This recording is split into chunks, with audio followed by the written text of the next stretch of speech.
order to properly outline a valuable course for your audience, you need to outperform every other average course out there.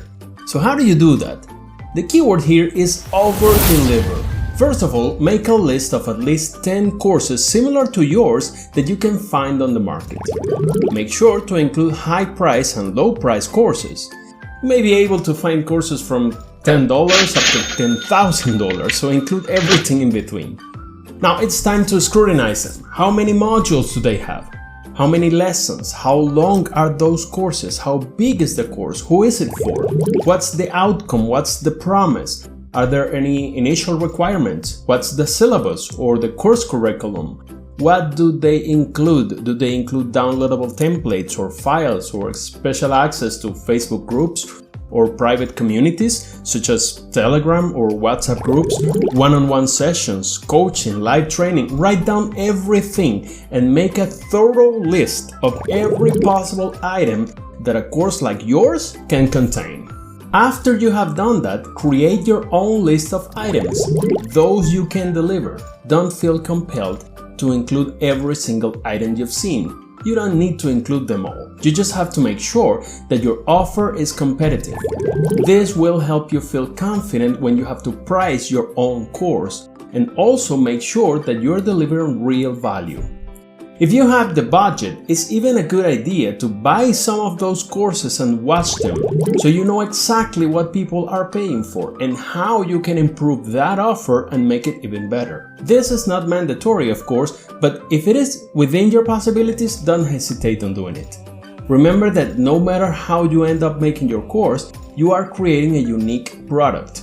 Even if its content is similar to another, it is unique because it is explained with your words, with your voice, with your way of teaching. Maybe you are a better explainer or a funnier one. Maybe you can provide some shortcuts or innovative and creative solutions. In any case, your course is unique. Therefore, it's valuable for a specific niche. The idea, though, is to stand out from your competitors with your specific offer. Remember the keyword, over-deliver. However, keep in mind that no matter how big or long a course is, there is no value in a course that does not solve a problem. That's your main objective. What's the outcome you're promising? You will have to deliver real and useful solutions to your audience, solutions that get results. That is how you will deliver real value.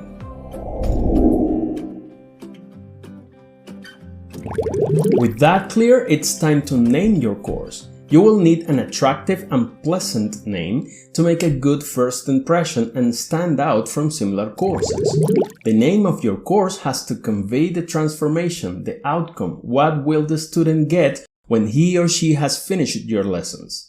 Start by writing down a list of name ideas, avoiding the ones that are difficult to remember, hard to spell, etc. You need a simple and memorable name that people in your niche can relate to. There are several ways to name a course, and they are starting with an adjective, such as greatest PowerPoint tips and tricks, starting with a verb, such as sell like crazy, and the last one is metaphorical, such as legendary infopreneur, right? You can also use a numerical title like 10 Secrets of Digital Marketing or 7 Steps to Becoming a Better Parent. A final way is to compose a name using key elements like target audience plus results plus time plus obstacle. For example, learn JavaScript coding in less than 30 days without becoming a nerd, or anything in between. A good way to get a list of ideas is to use Google's Keyword Planner to find out search terms used by people interested in the topic of your course. But make sure to never ever copy another course's name. Otherwise, people searching for it, they will find your competitors instead of yours because it has been around longer and is probably more popular. A useful tip before wrapping up this part, never exceed 70 characters so the title doesn't get cut off when it shows up in Google search.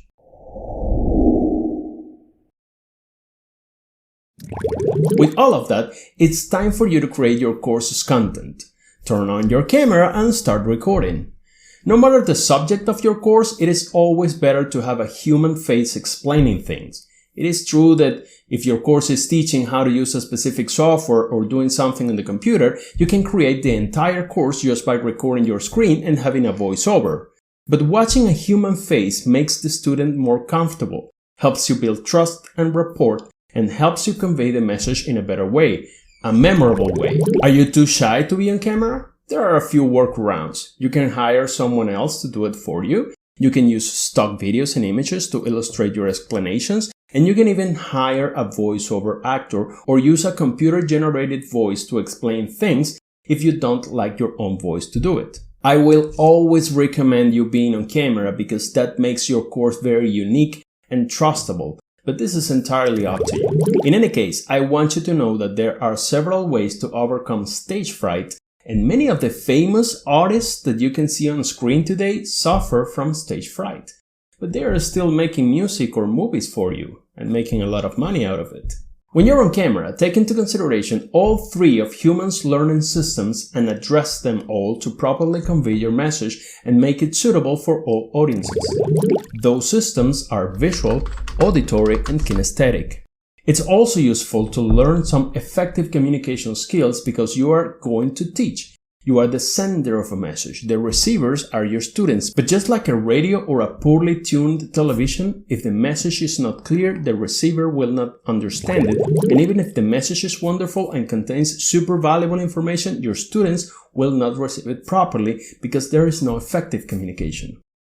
When you're ready to start recording, remember that you don't need an expensive camera because it is not a movie for theaters, but an educational course what you're creating. So I have published a video in my YouTube channel on how to record video lessons with your smartphone. That's right, your smartphone is good enough for this purpose because most mid-range phones nowadays have a decent camera. So go ahead and watch my video on the subject to learn more. After recording your videos, you will need to edit the audio and the video to improve the quality. Visit audacity.org and download Audacity for free to edit the audio, and then go to my YouTube video on the subject to learn how to make your voice sound like a professional narrator. For the video editing, you can get your hands on Wondershare Filmora. This is a user-friendly, easy to use and very powerful video editor that will help you create amazing videos with a couple clicks here and there. Also, you can get a discount on Filmora by visiting the link below this video. So, this is it. That's how you create a digital course to sell online. Now go to the next lesson because it's time to sell. You will learn some basic marketing techniques, even if you hate sales. See you there.